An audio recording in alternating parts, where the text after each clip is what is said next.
Hello, history friends. Welcome back to my channel, Historical USA. Here we are on a journey of discovery of the people, the places, and the events that have made America. Since I have finished season 1 of the podcast with the ending of the French and Indian War, I thought it would be fitting to go back and rewatch some of my first episodes that I did about 2 years ago. Now, I have done episodes on the Great Awakening, King William's War, Queen Anne's War, King Philip's War. I've done a whole video on slavery in colonial America. I have done a video on the War of Jenkins' Ear and the smallpox epidemic of 1721. But if you are new to this channel, you have probably seen none of those videos, and there's a reason for it. See, I had a YouTube channel before this current one, and well, let me just say, mistakes were made, some on my part, and some things that I had gotten in trouble with, with the platform. So that account had gotten deleted, and with that, so did a lot of my old videos of those first videos. Now, if you have been following me on Spotify, Apple Podcast, rumble.com, all of these videos are there, but they are not here on YouTube.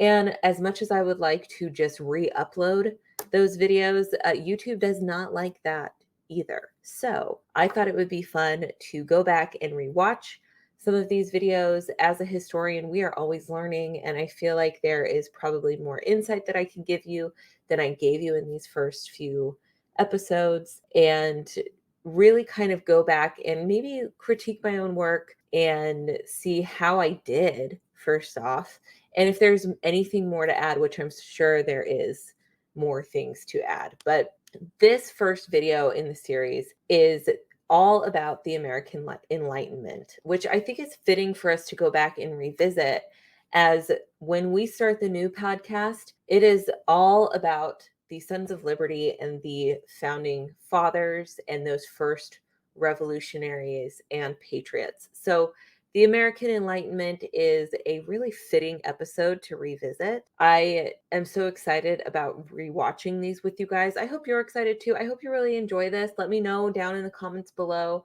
if you would like me to rewatch some of those other videos. I probably will, to be honest, because I want them here on YouTube. But without further ado, let's get in and rewatch. Revolt is the right of the people. Pretty strong words, huh? Those are the words of philosopher John Locke. This is the Historical USA podcast. If you are new or returning to the podcast, welcome. Here we discuss the people and places that made America. I hope you will consider to subscribing and following this podcast as we journey the road to revolution. Subscribe, everyone. This first intro I did all on my phone. You can probably tell. There will be a new introduction with the new season of the podcast, which I am very excited about. This is really good. My only problem is the music is so loud in this first intro. And we have a new logo now too, so I'm excited to share that with you guys as well. In today's podcast, we are going to talk about the Enlightenment movement of the 18th century. Throughout this series, we will discuss many of the people that influenced a call for independence and the enlightened ideas that changed colonists' worldviews, expressed and influenced others with their enlightened ideas, and created out of those ideas a new nation on the principles of freedom and liberty. I thought long and hard for 3 years about how I wanted to start this series. I first thought I would start with the Mayflower landing at Plymouth Rock. But then, if I start there, I should start at Jamestown. If I started at Jamestown, I needed to at least talk about Roanoke. Or maybe I should go back a little further and talk about the Age of Exploration. Should I talk about Dutch settlements? Should I talk about the French settlements? The Spanish? The Russians? Should I make this whole first season about the colonization of North America? Do I take this back to Columbus, who sailed the ocean blue in 1492? And yeah, when I was doing this, colonial history in North America in and of itself is so incredibly extensive. Like, I grew up in the Southwest, and the Spanish were out there way before, like 200 years before the English and the French really start colonizing over on the East Coast. So it was like, I mean, it really was a task for me to decide where to pick up and actually start this story. And then your perception of time kicks in. 1492 to 1776 is a 286-year difference. That is 40 years longer than America has been in existence. The people of the late 18th century would have less of an understanding of Columbus than we do today. Now, the Mayflower is a little closer, settling in America in 1620, but that also is 156 years until the United States declares independence. That would be like us in the year 2022 examining 1866. A lot can change in 156 years. And in the 156 years since the landing of the Mayflower, the English colonies have grown. They have begun establishing their own cultures, customs, governments, cities, and economies. Their issues have changed since the beginning of Plymouth Rock. So I realized, if we want to understand why the English colonies declared independence in 1776, we need to examine the events that shaped the founding generation. Now, if you had a moderately good history teacher in school, you may have had a class or two throughout the year that touched on the Enlightenment. I was lucky to have European history offered because I'm a nerd, and history, since I was in the 3rd grade, has always been my favorite subject. So it was literally me and about 8 other students in my entire high school. Mind you, I had a graduating class of, I think, 1,500 students. So we were pretty outnumbered, but luckily Mr. Keys, shout out to him, he really was an inspiration to me, took on that class and really made it his own. He was the swim coach, by the way. He was a history teacher, taught other history classes, but luckily he pushed to have a European history class in my high school. So shout out to Mr. Keys, inspired a love of history and learning and reading and growing. So shout out to him. Awesome, awesome, awesome, awesome. It was my favorite class. My teacher mainly focused on the philosophes of France. And that made sense, as in that class, we were studying the Enlightenment to discuss the influence it had on the French. And full disclosure here, I was the biggest nerd when it came to the French Revolution. I was obsessed with it my junior and senior year of high school. So I have a ton of books. I've even got a Marie Antoinette ejectable head figurine on my bookcase over here. I was obsessed with 18th century France. French Revolution, not the American Revolution. We read a lot of Montesquieu, Rousseau, Diderot, and Voltaire, the writer of Candide. An absolute classic. One that as a teenager I found witty and pretty funny. But as I got older, you see, the satire Voltaire paints of human nature, war, greed, government, and abuse became very ironic and not so much funny anymore. But what was the Enlightenment? And what was its impact on the American colonies? The period of Enlightenment begins in Europe nearly a century before the American Revolution, around 1685, and lasts till about 1815.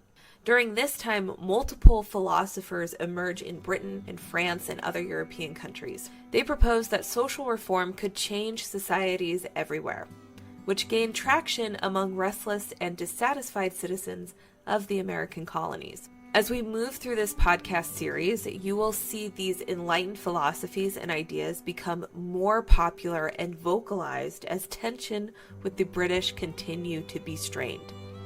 The Enlightenment was notable for giving the everyday man a sense of empowerment. Colonists realized that the power is in themselves, not in an aristocratic elite.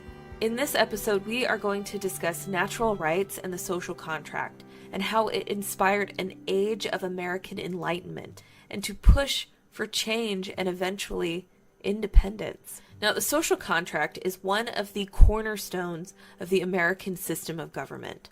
It is the idea that the state exists only to serve the will of the people, who are the source of the state's political power. The people have the option of granting or denying this power. Now, the origins of the social contract can be found in the writings of Greek philosopher Plato from the 4th and 5th centuries BCE. In 1651, English philosopher Thomas Hobbes would expound on Plato's idea of the social contract in his work Leviathan. It is important to note that Hobbes writes Leviathan as a response to the English Civil War. According to Hobbes's social contract theory, humans made an unwritten pact with one another to get out of a violent state of nature, i.e., war and tribal conflict. Thomas Hobbes believed that the social contract theory was essentially to the development of society. Humans could never progress beyond the simple day-to-day search for food and survival without the social contract. There would be no reason to develop agriculture or industry if your hard work was simply taken away by a warring tribe or a competing faction. He writes, "In such conditions there is no place for industry, because the fruit thereof is uncertain, and consequently no cultivation, no navigation, nor use of the commodities that may be imported by sea, no building, no instruments of moving and removing such things as required much force, no knowledge of the face of the earth, no account of time, no arts, no letters, no society." Hobbes defines society as a population and a sovereign authority to which all individuals in that society voluntarily give up some rights in exchange for protection. It kind of makes me think of serfdom. The serfs work the land of the lord or the master, and in return, the serfs get protection and security. As a result, individuals are the authors of all decisions made by the sovereign. He writes, "He that complaineth of injury from his sovereign complaineth that who of he himself is the author, and therefore ought not to accuse any man but himself, no, nor himself of injury, because to do injury to one's self is impossible. There is no power of the people, or by the people in that. There is no talk of liberty." For Hobbes, the sovereign controls every aspect of your life: military, judicial, civil, and even religious authority. It sounds like the founders read Hobbes and warned us against the reliance on the state for our good. Benjamin Franklin warns in his memoirs, "They who can give up essential liberty to obtain a little temporary safety deserves neither liberty nor safety." Luckily for us, the philosophical aspect of a social contract doesn't end there. It evolves into a different theory of human nature from John Locke. Often called the father of liberalism, English physician and philosopher John Locke laid the foundation of political liberalism and modern philosophical empiricism. Empiricism means a method of study relying on empirical evidence, which includes things you've experienced, stuff you see and you touch. Empiricism is based on facts, evidence, and research. It is also the theory that all knowledge is derived from sense experience. Benjamin Franklin was a big believer in this. John Locke's theory of the natural law ensures liberty for every human being. He also argues that natural law was more ethical than all man-made laws and governments because each person had inherent rights such as life, liberty, and property. Sound familiar?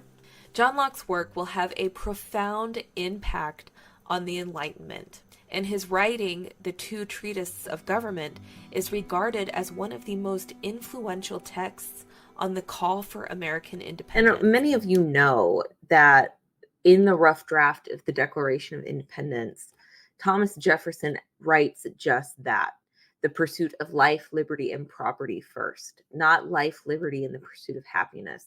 That was kind of changed at Benjamin Franklin's behest. property was a really big deal to the founding fathers. It signified to them liberty. It signified to them that you as an individual could make your own way in the world and be your own man if you have property, which I think is such a foreign concept to so many people today.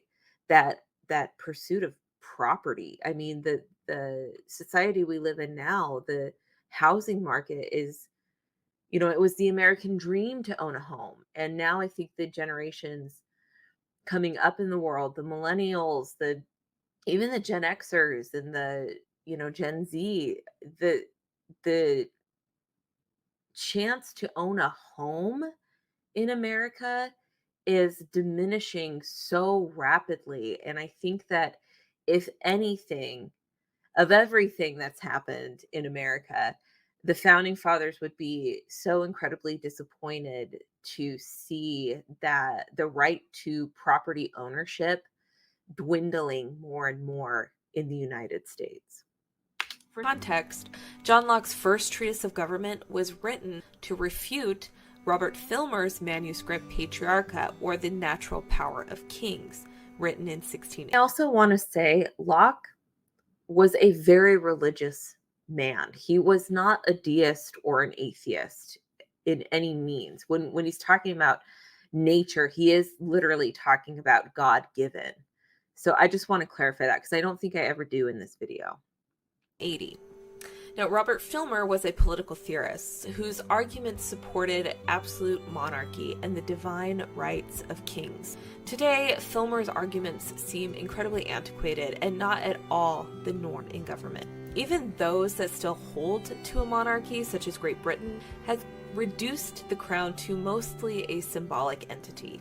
In order to defend the patriarchal rule of kings, Filmer looks at biblical male figures such as Adam and Abraham. He believes that everyone, whether a slave or king, was born into their station for a reason. So if you are born a slave, you will stay a slave. If you are born poor, you will stay poor. It doesn't sound like that philosophy gives people much hope.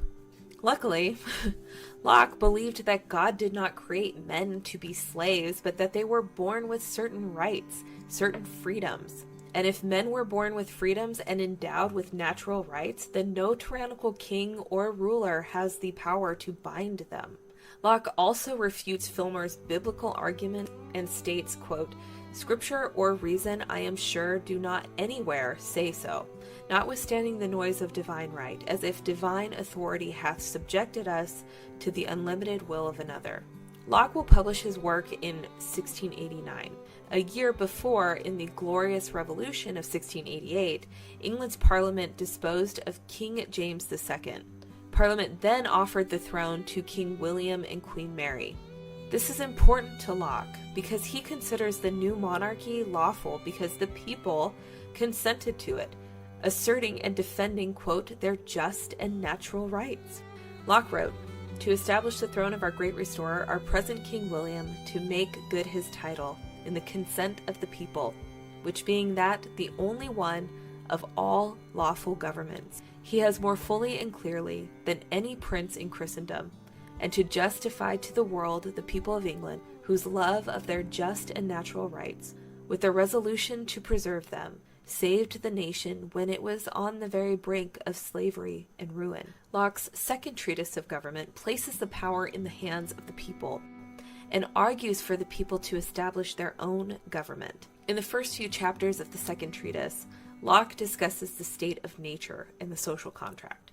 Locke defends nature as a state of equality in which no one has power over another, and everyone is free to do whatever they want. He emphasizes, however, that this liberty does not imply permission to abuse others, and that natural law exists even in nature.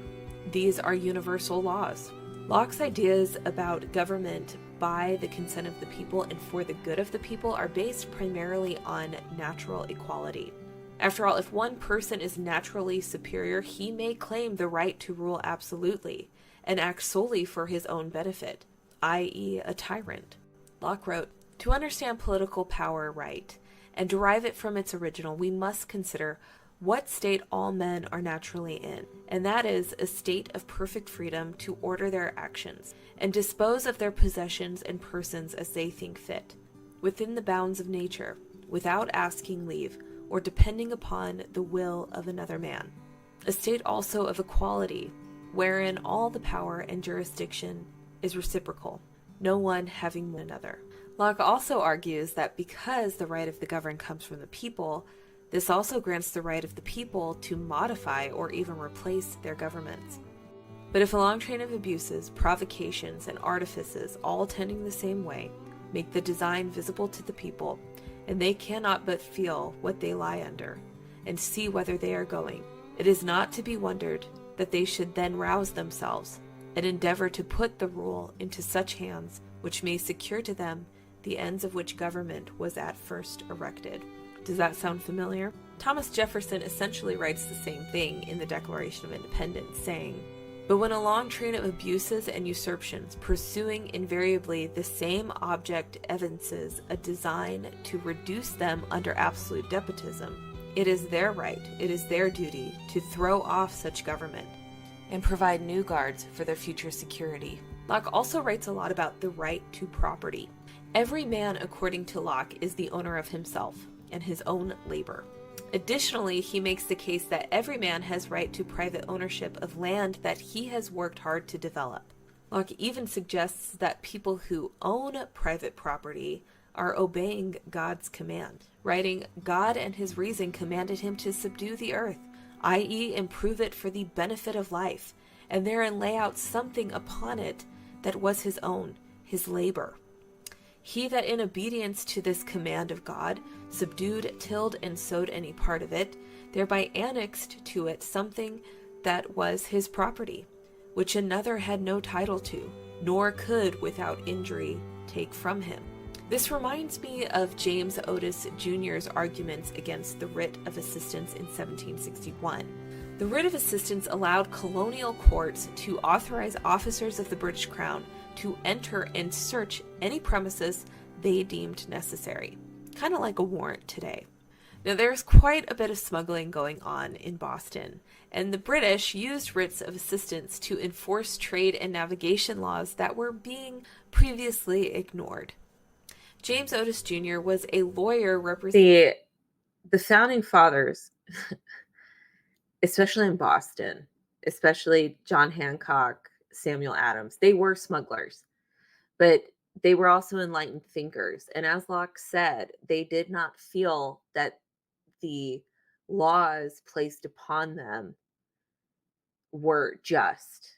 Okay. And it was up to them, the people, to change those laws.